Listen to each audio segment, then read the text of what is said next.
Good morning everyone, I am Vipul Agrawal. चलो हम economics का आज हमारा एक तरीके से कह लूं सेकंड लास्ट टॉपिक खत्म करते हैं। वैसे तो लास्ट टॉपिक है पर सेकंड लास्ट क्लास खत्म करते हैं हमारी किसकी, गवर्नमेंट हमारे फॉरेन एक्सचेंज चैप्टर की हमारी, ठीक है, फॉरेन एक्सचेंज रेट चैप्टर की। अब मैंने आपको एक एक चीज करके दो बातें बताई। पहला मैंने आपको बताया डिमांड ऑफ फॉरेन एक्सचेंज, दूसरा मैंने आपको बताया सप्लाई ऑफ फॉरेन एक्सचेंज। दोनों के मैंने आपको कर्व बनाने सिखाए, डिमांड का कर्व भी बनाना सिखाया और सप्लाई का कर्व भी। इससे आपको पता चला डिमांड का कर्व कैसे जाता है, हमारा डाउनवर्ड जाता है हमारा।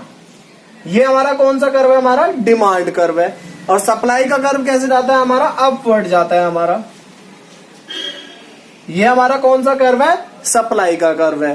तो ये दोनों कर्व जिस पॉइंट पे इंटरसेक्ट करते हैं, ये वाला पॉइंट हमारा ई, इसे बोलते हैं हम इक्विलिब्रियम। क्या बोलते हैं इसे, इक्विलिब्रियम पॉइंट। तो हमारा यहां से जो ग्राफ बनेगा एक तरीके से ये हमारा इक्विलिब्रियम प्राइस कहलाएगा और ये हमारा इक्विलिब्रियम क्वांटिटी कहलाएगी। बात समझ में आ गई आपको, बिल्कुल सिंपल सी बात है। ये हमारा क्या कहलाएगा, इक्विलिब्रियम हमारा रेट कहलाएगा ये, और ये इक्विलिब्रियम क्वांटिटी कहलाएगी। ये तो था हमारा इक्विलिब्रियम पॉइंट समझना। तो क्वेश्चन आ जाता है कि वो पॉइंट जहां पे डिमांड कर्व और सप्लाई कर्व दोनों मिलते हैं या इंटरसेक्ट करते हैं, उस पॉइंट को क्या बोलेंगे, तो उस पॉइंट को इक्विलिब्रियम पॉइंट बोलते हैं। उससे जो हमारा रेट बनता है वो इक्विलिब्रियम प्राइस या रेट कहलाता है हमारा, और ये इक्विलिब्रियम क्वांटिटी डिमांडेड या सप्लाई कहलाती है। ओके, बात समझ में आई। ये एक्स एक्सिस है, वाई एक्सिस है, यहाँ क्वांटिटी डिमांडेड या सप्लाइड बनाई हुई मैंने, यहाँ पे प्राइस ऑफ डॉलर या फिर price of foreign currency denote करा हुआ है, ठीक है। अब क्वेश्चन एक और तरह का आता है एग्जाम में। क्वेश्चन में वो बोलेगा आपका डिमांड अगर बढ़ जाए, क्या बोलेगा, अगर डिमांड आपकी बढ़ जाए तो उसका इक्विलिब्रियम प्राइस या क्वांटिटी डिमांडेड पे क्या फर्क पड़ेगा। अब इसे याद बिल्कुल नहीं करना है, याद रखना है, इस बात को याद बिल्कुल भी नहीं करना है। इसे हमें कैसे समझना है, तो समझो एग्जाम में जब भी आए तो ऐसा एक ग्राफ तो बना सकते हो। क्या सिंपल सा ग्राफ है, बिल्कुल ये करना, ये करना, ये हमारा डिमांड कर्व बना लेना, ये आपका सप्लाई कर्व बना लेना, और ये बना लेना एक छोटा सा, ठीक है। इतना तो कर सकते हो एग्जाम में, फटाफट फटाफट रफ में कर लेना। याद रखने वाली बात क्या है, जब भी डिमांड बढ़ती है, क्या, जब भी डिमांड बढ़ती है हमारी, तो ऊपर की साइड कर्व शिफ्ट हो जाता है डिमांड का। तो ये हमारा नया डिमांड का कर्व शिफ्ट हो गया। ये हमारा क्या हो गया, D1।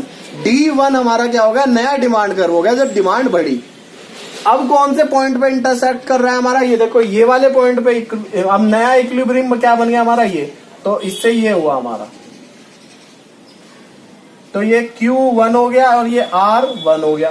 तो इससे कंक्लूजन क्या निकला हमारा, कि हमारा इक्विलिब्रियम रेट भी या प्राइस भी बढ़ गया और क्वांटिटी डिमांडेड या क्वांटिटी सप्लाइड भी हमारी बढ़ गई।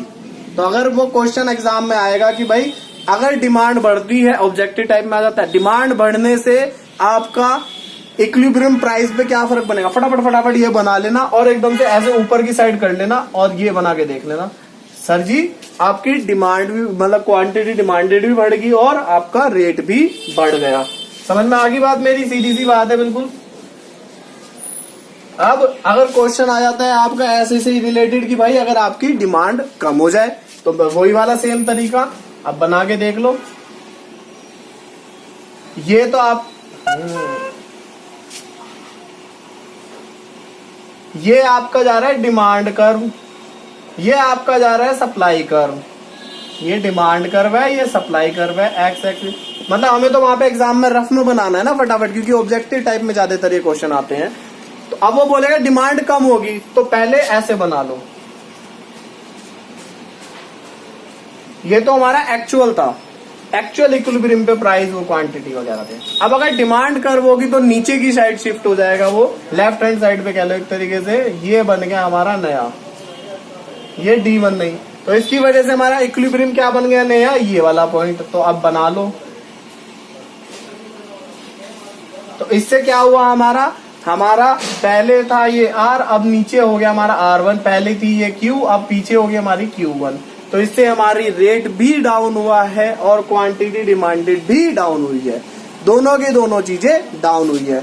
बहुत इजी है, कुछ भी मेरे हिसाब से मुश्किल नहीं लग रहा होगा आपको।